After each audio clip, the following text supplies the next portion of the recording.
Hi, everyone. Welcome back to our wonderful series this month called Money Smart Moms. It's Robyn Green, owner and founder of Movies for Mommies, and we are really excited to be welcoming back John Podlewski, financial planning expert, founder and CEO of WealthyPlanet.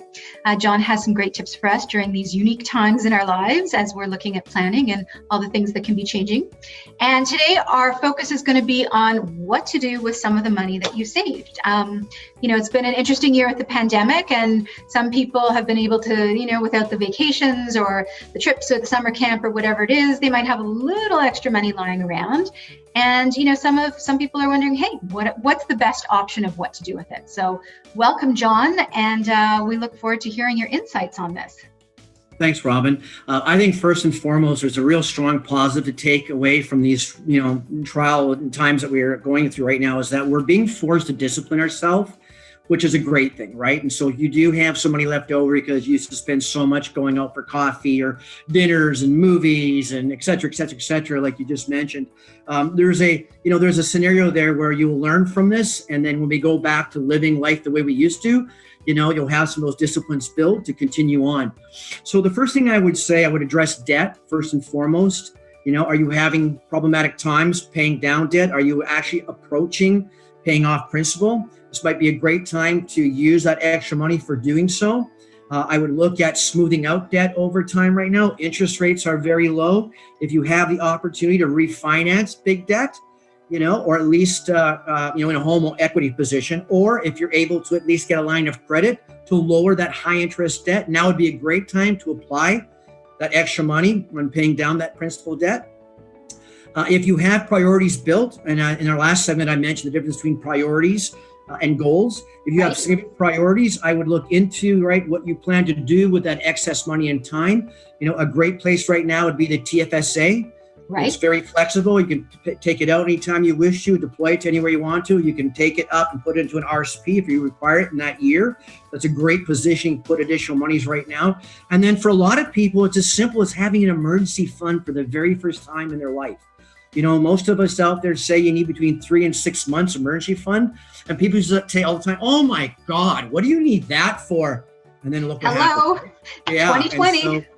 Right. And I would make sure that your emergency fund, sat, in a portfolio that, was income based. So it was flexible. You take your money out, very little fees, so that you're gaining something on having that money sit there. Don't leave it in your savings account. Don't leave it in your checking account. Go get yourself an ETF, lowest cost MERs out there. Probably pay like 50 to 70 basis points, and then leave the money there, let it grow. And then at the end of the year, if you didn't use it, you can allocate it to your RSP. You can allocate your TFSA. You can pay down more on your mortgage. You have control, and that's what's most important. Excellent. That's pretty clear. I think that's a good basis for our moms. Thank you.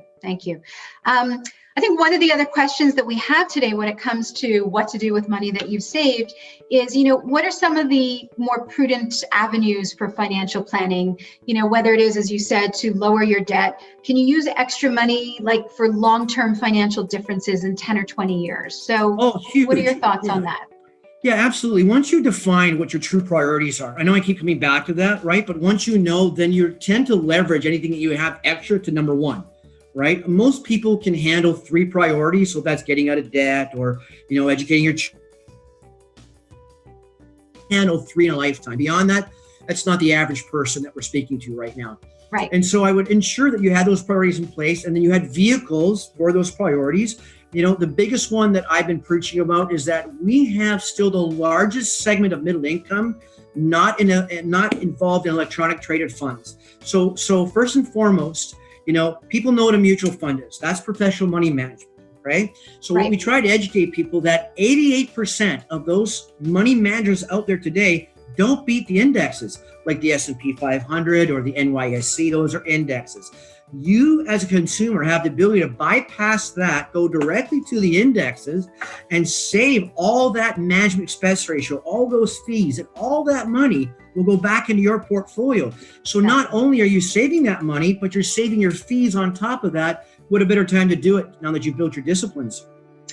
Really important points. That's, it gives a lot of good guidance and guidelines. And again, I think it comes back to really being personalized and looking at what is it that, we're all told RSPs and this and that, but what is really focusing and defining what your personal goals and non-negotiables are for your financial future. So I think I totally agree. Absolutely. Excellent. Listen, John, we appreciate you taking your time today and sharing your insights with Money Smart Moms here today at Movies for Mommies. And we want to thank you, John Podlewski, who is the founder and CEO of WealthyPlanet. Thanks for coming. Thanks, Robyn.